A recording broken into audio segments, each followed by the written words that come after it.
মানে এটা অর্থাৎ জাতের মাথা নড়ে চড়ে। সকালে উঠে বলতেছেন কৃষ্ণস্তু ভগবান স্বয়ং, দুপুরে উঠে বলতেছেন বাবা লোকনাথ তুমি ছাড়া আর কেউ না, বিকালে যে বলতেছেন বাবা হরিচাঁদ তুমি রক্ষা করো। এই যে মাথা নড়ে চড়ে ধরে এত ভগবান থাকে, তাদের দ্বারা কৃষ্ণ ভজন হবে হবে না। এত ভগবান যদি হয়ে যায় হয় না। তো কৃষ্ণস্তু ভগবানও স্বয়ং। আপনাদের কিছু ছোট গল্প বলি, আপনাদের দেশের কাহিনী বলি। দুর্গাচলে হিরণ পয়েন্টে আপনারা গেছেন না অনেকে, একবার পাঠ করতে গিয়েছিলাম।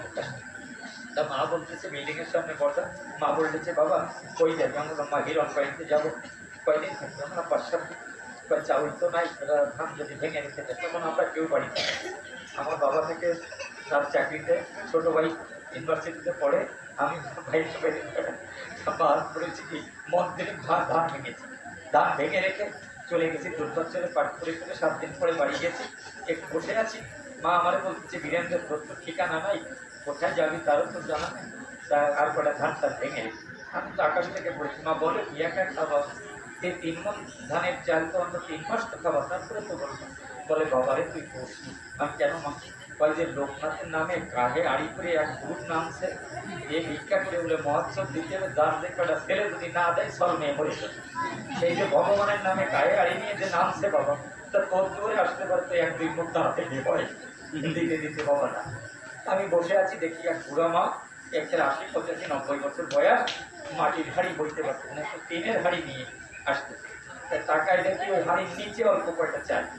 আমি জিজ্ঞাসা করছি বুড়া মা এ তো হাড়িতে তো চাল নেই। জানে করছে বাবা রে দিদি দিদি মানুষের অনেক ছেড়ে জানে তো দিবাসায় আমি তার এটা ঘোরা বন্ধ দেওয়া যায় না। তুমি ছাতা করতে তোমার কাছেও ধরবে না, তলায় পড়বে না, তুমি করো কিছু। কয় বাবা তার যে কটা ছেলে মেয়ে এই কয়েকদিন দুর্গা মহোৎসব দিতে হবে না, উৎসব দিতে হবে না, সব মেয়ে মরে আমরা তুমি ঘুরতেছো না। ওরে বাবা তুই জানিস না এই আধুনিক যুগে একটা যদি সল নেই, আমার মোটে 10টা সলা 7 কামাই, এই 17 দিন আমার ঘুরতে। আমি বললাম রাত না বলে আরো 2-1টা হতো মনে 17টা। আপনারা যারা ভগবান কৃষ্ণের কাছে যে বলতেছেন ঠাকুর রক্ষা করো, ওদের বিশ্বাস নেই যে ভগবান আপনাকে রক্ষা করবে। বাবা লোকনাথ তুমি রনে বনে জলে জঙ্গলে যেখানে বিপদে পড়িবে আমাকে স্মরণ করিবে। কৃষ্ণ বলবেন, লোকনাথও বলবেন, হরিচারও করবেন, অনুকূল ঠাকুরের ভজনা করবেন। এত ভগবান হলে হয় না, হয় নাকি? মন স্থির করেন, নড়ে চড়ে যাদের মস্তিষ্ক তাদের দ্বারা কৃষ্ণ ভজন হয় না, হয় না, হয় না। কি করে? আপনারা যদি পূর্ণিমার তিথি মনে 2-3 দিন আগে গিয়েছেন, লক্ষ্মী পূজা করেছেন আপনারা, আপনার এই পূর্ণিমা তিথির দিনে আপনি যাবেন কোনো নদী অথবা পুকুরের কিনারা, স্বচ্ছ জল যেখানে রয়, দেখবেন পূর্ণিমার চাঁদের প্রতিবিম্ব, দেখবেন জলের ভিতরে দেখা যায় না? স্বচ্ছ জল হলে দেখা যায়। ওই নদীতে যদি ঢেউ থাকে, দেখবেন যত ঘন ঢেউ বয় তত ওই চাঁদের প্রতিবিম্বটা খণ্ড বিখণ্ড দেখা যায়। দেখো আপনার যত ঘন ঢেউ বয় তত খণ্ড বিখণ্ড দেখা যায়। ঢেউ যদি আস্তে আস্তে কমতে থাকে, ওই চাঁদটা মনে হয় যেন সুগল হতে থাকে। যখন ওই নদীতে বাতাসের তাড়না না থাকে, পুকুরে যখন আর ঢেউ না বয়, তখন আকাশের চাঁদ আর জলের চাঁদ সমান হয়ে যায়। এই মস্তিষ্কের ভিতরে যখন আর ঢেউ না বয়, তখন জীবব্রহ্ম শিবব্রহ্ম একাকার হয়। একেই রাধা কৃষ্ণের মিলন বলে। রাধা নামে কেউ কখনো পৃথিবীতে চামড়া মাংস দেহ নিয়ে আসে, এটা কোনো ঐতিহাসিক সত্যতা নেই। রাধা হচ্ছে ভজনবান, রাধাতু থেকে রাধা শব্দ নিষ্পন্ন, রাধা প্রয়াকের রা মানে কি লাভ করা, ধা মানে কি ধাবিত হওয়া। অর্থাৎ যে ধাম পিতৃসত্তায় উপনীত হয়ে আপনার ধাত্ত হয় তাহাকে রাধা বলে শুধায়।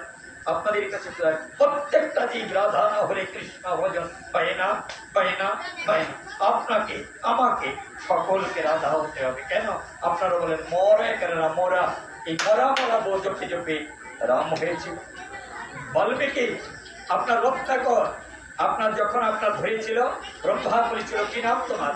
বললো আমার নাম রত্নাকর। বলে বাহ, নামের ভিতরে আছে মধুর রাখো, সেই গাছে ফুল ফুটলে পরে প্রভুর পূজা হবে সমাধান। বলে কি বলেছ? বলে তোমার নামটা বড় অপূর্ব, বলছে কি ছেড়ে দেবো? বলে কেন? বলে তুমি আমার নাম শোনো নি? বলে না, রত্নাকর তোমার এত অপূর্ব নাম। বলে হ্যাঁ, আমার নামে বাঘে হরিণে 1 ঘাট জল পান করে। ও দেখো না ওইদিকে তাকিয়ে, এমন হাড়ের পাহাড় জমে গেছে, এত মানুষ আমি খুন করেছি, এত মানুষ আমি খুন করেছি, হাড়ের পাহাড় জমে গেছে। তোমরা তাড়াতাড়ি তোমাদের কৌমণ্ডলী গায়ের যে বস্ত্র আছে দিয়ে দাও। কেন? বলে টুটে ফুটে নেবো, আমার সংসারে গিয়ে আমার বাবা আমার তাদের জন্য কি করে, তাদের খাওয়াবে? বলে আমার বাবা মা আমার স্ত্রী। বলে বলেছে রত্নাকর, জানো জীব হত্যা করলে পাপ হয়, মানুষ হত্যা করলে পাপ হয়, এই পাপের ভাগিদার তোমার কেউ হবে? রত্নাকর বলেছিল, কেন হবে না? যাদেরকে আমি খেতে খাওয়াই, যাদেরকে আমি এমন মানুষ হত্যা করে খাওয়াই, তারা আমার পাপের ভাগিদার হবে না? ব্রহ্মা বলেছিল, ভুল করেছে রত্নাকর, এই জগতে কেউ কারো নয়। 2-4 দিনের দেখা দিনা পটে এই জগতে তোমার কেউ না। কেন বাবা? আমার স্ত্রী আমার বছর করে হাতে হাত থেকে বলেছিল, একটা মিনিট তোমাকে না দেখলে বাঁচি না, একটা সেকেন্ড তোমাকে না দেখলে বাঁচি না। সূর্য অস্ত যাওয়ার আগে তুমি একটি হেঁটে আসবে, সূর্যের আলোতে তোমার চেহারা মুখ বদল ছাড়া আমি একটু দেখতে চাই। আমাকে বলেছিল, 1 মিনিট তোমাকে না দেখলে বাঁচি না। এটা ছিল তার একটা অভিনয়। আমি সেই রঙ্গমঞ্চের একজন খলনায়ক ছিলাম। আমাকে বলেছিল, পৃথিবীতে সবচেয়ে তোমাকে আমি বেশি ভালোবাসি। এটা ছিল আমার কাছে সমস্ত কি করে দুপুরে